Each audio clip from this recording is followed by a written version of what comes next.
ભારત વિકાસ પરિષદ કેશોદ દ્વારા મોદક તથા ગણપતિ મેકિંગની સ્પર્ધા યોજવામાં આવી। ભારત વિકાસ પરિષદ એક રાષ્ટ્રીય કક્ષાની ભારતીય સંસ્કૃતિને ઉજાગર કરતી સેવાકીય સંસ્થા છે। તેમની રાષ્ટ્ર લેવલે 1500 જેટલી શાખાઓ આવેલી છે। ત્યારે સંસ્થાના મુખ્ય પ્રકલ્પ જે દરેક શાખા દ્વારા વર્ષ દરમિયાન કરવાના હોય છે, જેમાં ભારત કો જાનો, વડીલ વંદના તેમજ ગુરુ વંદન, છાત્ર અભિનંદન, રાષ્ટ્રીય સમૂહ ગાન સ્પર્ધા વગેરે યોજવામાં આવતી હોય છે। ત્યારે આજરોજ કેશોદના નહેરુનગરમાં આવેલા સિદ્ધિવિનાયક મંદિર ખાતે ભારત વિકાસ પરિષદ કેશોદ દ્વારા લાડુ સ્પર્ધા તેમજ ઇકો ફ્રેન્ડલી ગણપતિ મેકિંગની સ્પર્ધાનું આયોજન કરવામાં આવ્યું હતું। ત્યારે લાડુ મેકિંગ સ્પર્ધાના સંયોજક ગોસ્વામી સાહેબના જણાવ્યા મુજબ કુલ 30 સ્પર્ધકોએ ભાગ લીધો હતો, જેમાં 25 ભાઈઓ તથા 5 બહેનોએ ભાગ લીધો હતો। ત્યારે આ સ્પર્ધામાં પ્રથમ નંબરે ડાભી કુલદીપ, જેમણે 11 લાડુઓ આરોગ્યા હતા। ત્યારે બીજા નંબર ઉપર સિસોદિયા લખન આવેલ હતા, જેમણે 10 લાડુ આરોગ્યા હતા। અને આ ઉપરાંત બહેનોના વિભાગમાંથી હિનાબેન રૂપારેલિયા, જેમણે પ્રથમ આવેલા હતા, જેમણે 5 લાડુ આરોગ્યા હતા।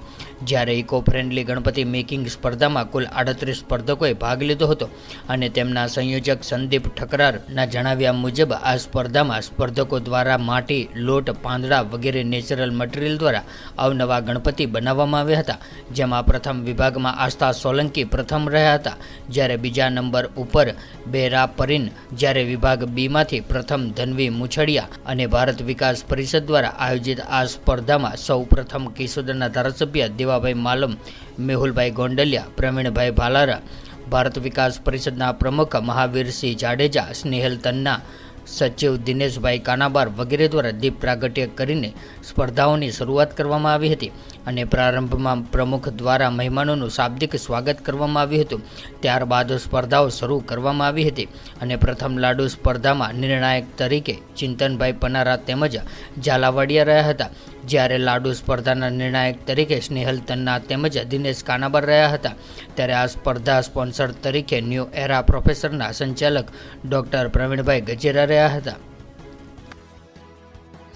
બોલું, મારું નામ કુલદીપ ડાભી છે। હું કેશોદનો રહેવાસી છું।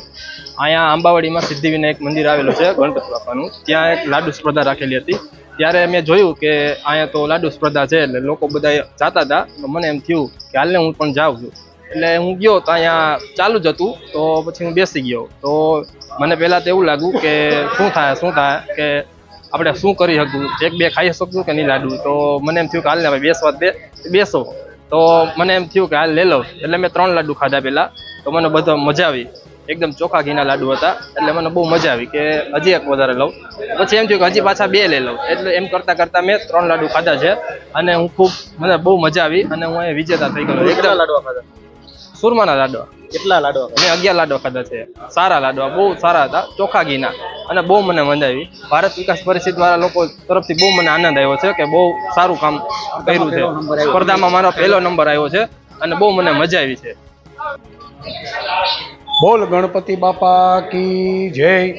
સિદ્ધિવિનાયક મંદિર ખાતે ભારત વિકાસ પરિષદ દ્વારા આયોજિત આજે માટીમાંથી ગણપતિ બનાવવાનું આયોજન કરેલું અને લાડુ સ્પર્ધાનું પણ આયોજન કરેલું, જેમાં માટીના ઇકો ફ્રેન્ડલી જે ગણપતિ બનાવવાના હતા તેમાં 38 સ્પર્ધકોએ ભાગ લીધો હતો અને લાડુ સ્પર્ધામાં ભાગ લેનાર 30 વ્યક્તિઓ હતા।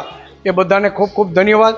અને આના મુખ્ય દાતાશ્રી ગજેરા સાહેબ, પ્રોફેસર ગજેરા સાહેબ છે, તેના દ્વારા લાડુના દાતા હતા, એનો પણ આ તકે અમે ખૂબ ખૂબ આભાર માનીએ છીએ। બોલ ગણપતિ બાપા કી જય। तो व्हाट्सएप, ट्विटर, फेसबुक, इंस्टा जहाँ भी आपका अकाउंट है, इसे शेयर बटन के द्वारा वहाँ पर शेयर करें।